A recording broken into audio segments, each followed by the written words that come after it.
Welcome to India Parent Magazine. This is Meena Yagina bringing you a very special interview from my mom, that is Meena Over Matters series.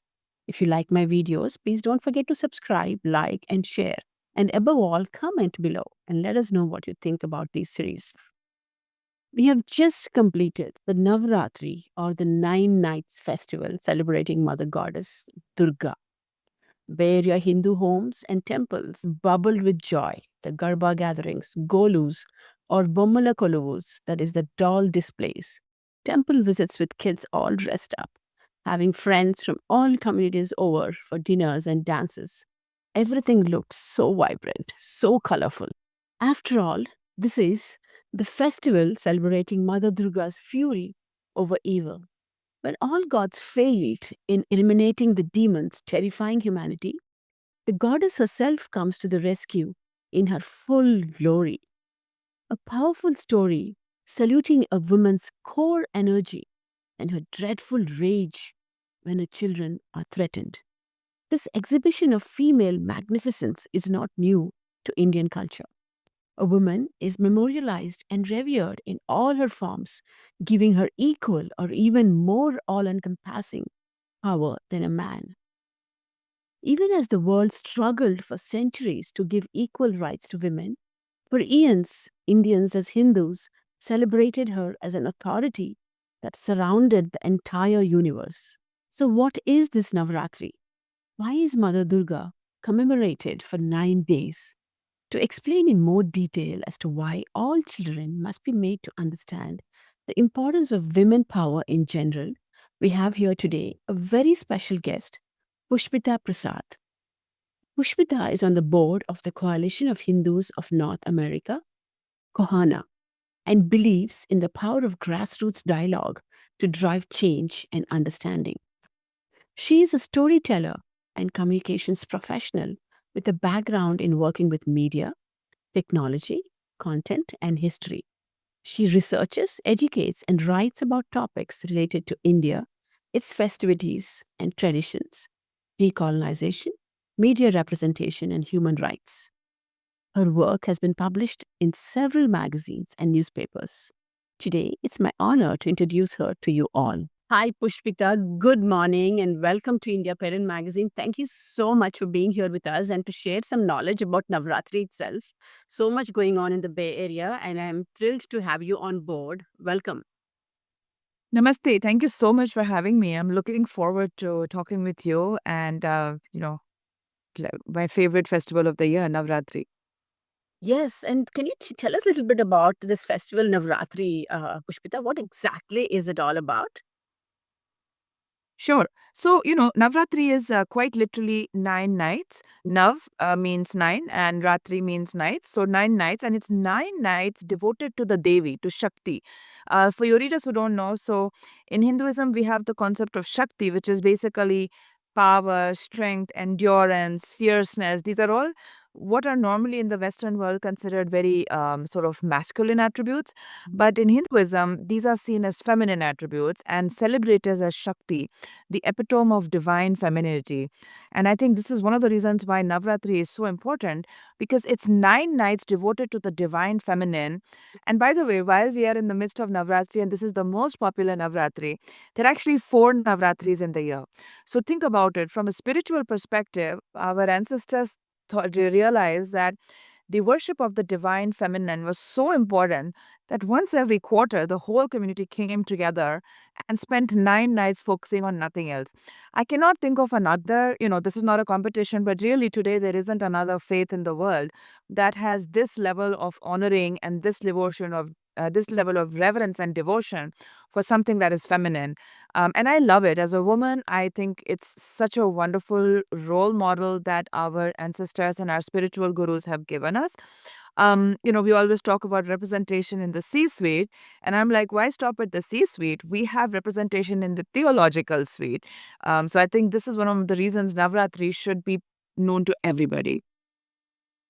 That's fantastic. I didn't know there were four. Every quarter you celebrate women in our culture, and so Thank you for the information, and just tell me a little bit about why should I know you kind of hinted at what's the specialty of Navratri, but can you elaborate on why should children care about this? At all in the USA, what does it really? I mean, how does it empower them? My question is the essence of Navratri. What is it?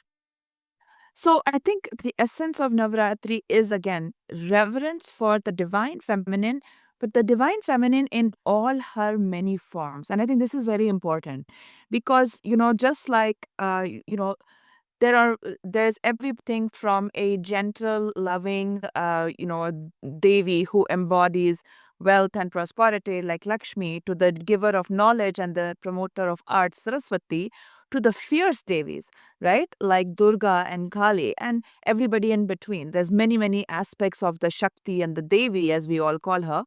And I think that's very important because it shows that womanhood and Shakti is not boxed in, right? So whatever your role model in your current situation, your current life you need, you will find one in our scriptures. And I think because if you look at the Devi Ma, as we call her, right? Have you only heard the word Ma a lot? Durga Ma, Devi Ma. If you think about a mother encapsulates all of these qualities herself, right? Mothers can be gentle, nurturing, protective. Everyone says there's nothing like the mom, the feet, the arms of a mother, the feet of a mother. But mothers can also be fierce. They can be angry. They can take on the world when they feel an injustice is being done. And that's exactly what the different manifestations of the Devi that we worship exemplify. So I think for somebody who may not be Hindu, may not be particularly ritualistic, may not care much, you realize that there is a tradition here that encompasses all these qualities, all these attributes, and showcases the importance of all of them, right? They're not in conflict. A mother, generally through her life, will go through all of these aspects. And that's good, that's normal, that's okay. And we don't always have to be nice.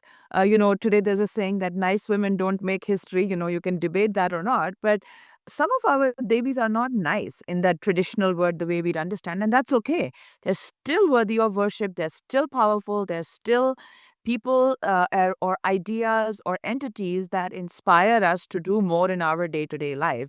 And if you look at the story of some of the, Durga, and Durga is basically created when all the male devtas, deities, fail to accomplish the task that they are trying to accomplish. And that's when they need, the woman or the female and feminine energy to complete the task. So I think, again, our tradition is very much, it's not a competition. It's about complementing and, kind of playing off each other's strengths. And I think that is something that is very useful today for everybody to think about because, I call myself, I mean, I was always inspired and I call myself a feminist, but I think I don't believe in the war of genders that has kind of become what is feminism is today. And I think we complement each other, and that's what some of our stories, that's what some of these scriptures kind of tell, that every aspect of humanity, every aspect of the Devi is powerful and can inspire you to do your life. I'll take a small thing, right? So if you are even growing up in India, there were a lot of role models for powerful femininity, which I think lacks here. So, for example, if you're getting into an argument in the street or on the bus about seats or whatever, people would sometimes, and which I did. I grew up in Delhi, and it's a city where you have to fight for your space. And sometimes when I was having an argument with somebody that would start to like get a little angry, they would tell me, "Oh, okay, madam, don't become Kali. Don't take on your Kali rope." Now, that's a very different way of looking at women who are trying to take their space or speak up for themselves versus what you might face here, where they might use things like, oh, don't be, the B word or whatever.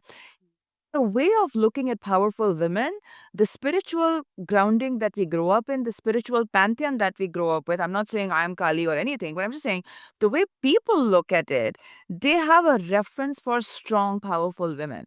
And that I think is something that we would all really benefit from because I think in the Western sphere, there is a bit of a lack of strong, powerful women role models. What an awesome way of putting it, Pushpita. I just loved your stories, and I love the words that it's not a competition, but it's kind of, what was the word you used? It's not compliment. It's, yeah, complimenting each other. It's wonderful. Thank Yes, because Shiv and Shakti go together, right? Without Shakti, there is no Shiv, and without Shiv, there is no Shakti. So that's what I said. It's I think our traditions recognize that you need both aspects or all aspects to really coexist and thrive. Absolutely wonderful. Actually, I loved it. And Pushpita, can you tell a little bit, very briefly, the story behind the Navratra? There's a story. It's legend, but with its mythology or true. But there is a very strong story behind Navratra. Can you please explain that? There's so many stories. So that's the thing, right? When a faith has been around for 5,000 years and has been practiced as widely as it does. So, I mean, as somebody who advocates for Hinduism a lot, I always hesitate to give the story because there is no one story. There's many, many stories. And I think this is the other aspect of Navratri that everyone should understand. And what makes it so beautiful and powerful is the diversity, right? So if your readers or families from the south, there is a tradition of doing golus in the house, Yes. right? And now this is something I discovered myself when I came here. When I was invited to a golu, I'm like, well, what is a golu? But once I discovered it, it's such a beautiful tradition because it's something that's very centered in the home, but it's very focused on women and girls, right? So today we all talk about, oh, we need a mom's night out, we need a girls' night out. But think about it, and later on Golu, and I discovered that a lot of communities have it at different times of the year. But there are these spaces that women and girls would set up for themselves. They would dress up, they would decorate their house, they would put things together in a way that made sense to them, and they would get whatever food they possible. And it was today we talk about girls night out, moms night out, but hey, they had their girls days in, right? So it was a time. And nowadays I know families go and visit as a golu as a family, which is fine. But again, back to a more traditional system of life where life was very home centric, and the home might have been a place of more work, but then even in those days women found a way to make it a place of women only spaces, socializing, uh, you know, honoring the Devi, but also taking time out for themselves. So I think the Golu tradition is very interesting in that way. I'm not an expert on it, but I think I loved the concept of, taking something from your parents, adding on to it every year, incorporating what your kids are doing, what your life is doing, and the creativity. I think that is what leads to the creativity of the Golus, right? Because no two Golus are alike. And even your own Golu will vary from year to year. So there's that aspect. Then, of course, there is the Durga Puja aspect, which is from the eastern part of the Indian subcontinent, Mm. where Ma Durga is revered, and her story is the belief there is that she is visiting her mother's house for 9 days or 9 nights, and that is why people go all out. You're celebrating with the way they talk about Ma Durga visiting is kind of like you talk about if a long gone relative or friend you're seeing after a while is coming. It's a very personal kind of touch, right? They'll talk, and that's a very personal kind of relationship that they have, and I think that manifests itself in those beautiful pandals that you see and the aspect of Durga worship that you see. But again, the Devi is at the center of it, right? And then, of course, in the north, you have Ram Leelas, you have the Shara celebrations, the Ravan burning. Now, do remember a very critical part of the story of Ram is when he worships Durga. For success, because he's not succeeding in defeating Ravan, right? So he worships Durga, and there's a whole story about his worship of Durga. And so, how even the Dashera celebrations are tied into Durga and Devi. And a very important part of celebrating Navratri in the north is the Kanjak Puja or the Kanya Puja, where again people ask for small girls to come and they worship the small girl as an attribute, or sorry, as a manifestation of Devi, right? Again, a way of honoring them, revering them. And then, of course, the western part of India, where we have the Garbas, which have become very popular these days. As a Garba. Tell us a little bit about the Garba. It's so popular in the Bay Area that when it comes to Navratri, its first thing is, hey, where are you going for the Garba? So yeah, I was going to ask you that question. Please tell us a little bit about Garba. Yeah. Yeah, so again, not an expert on Garba because I myself am from the north, but it's something I that has become part of my Navratri tradition. Now I have to go for at least one couple of times Garba. And I think it's the Garba, I think, has become popular. Obviously, everyone loves music, dance, dressing up. But I think again, we should never forget what is the Garba actually. The word Garba comes from the word Garbh, the Sanskrit word Garbh, which is the womb, right? And so traditionally and even today, Garba is always done around, and Garb basically is a representation of, life, Devi, Shakti. We are again back to that concept of Shakti. And so traditionally, Garba is always done with a murti or a picture of the Devi, or if nothing else, a clay pot with a diya in it, right? So Garb, clay pot, diya, and this concept of the womb and the Shakti is very omnipresent. If you look beyond Navratri, in a mandir, what do you go? You go into the garbhagriha. Remember again the concept of going into the womb, right? And this is even, it could be a Krishna mandir, it could be a Venkatesh mandir, whatever. There's always a garbhagriha. And if you look at how traditional mandirs are constructed, the mandir itself could be the size of 5 football fields. But when you're going in for darshan, you're going into a small space, the space narrows, it becomes smaller, darker, and it's a sensory kind of experience. These are deliberate decisions that are made, right? It's not that they had the space to construct this massive mandir, but suddenly they had decided to put the murti. So there is a lot of theological, which we won't get into this, right? But so this concept of the womb, the garb is very critical, and garba is quite literally, around it's around this. And so again, the Devi is very central to it.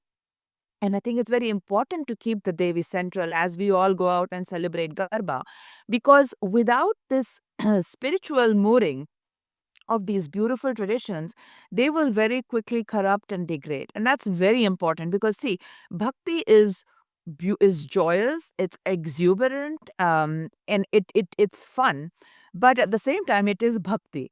And I think this is very important as Garba's rise in popularity. It's very important to remember that at the end, it may be beautiful, spontaneous, and joy, like a lot of aspects of Hinduism are. But at the end of the day, you are taking part in a religious ceremony. This is not a dance party, right? Hey, you want to have a dance party? I enjoy that too. Go have a dance party. Don't call it Garba. That's all, right? Because it's not okay to co opt a sacred ancient tradition just because you want to have fun. You can have fun, nobody's stopping you on that. But there's no need to debase spiritual traditions to have fun. Wow, Pushpita, I'm mesmerized with your talk. I really love the way you put things out. I mean, fantastic. I'm sure my readers will enjoy this, and I'm especially going to mention that that they should watch each one of them, not just from Indians or anything, but I think every young and my age people must watch this video to just to know a little bit and enjoy what we are doing. Thank you.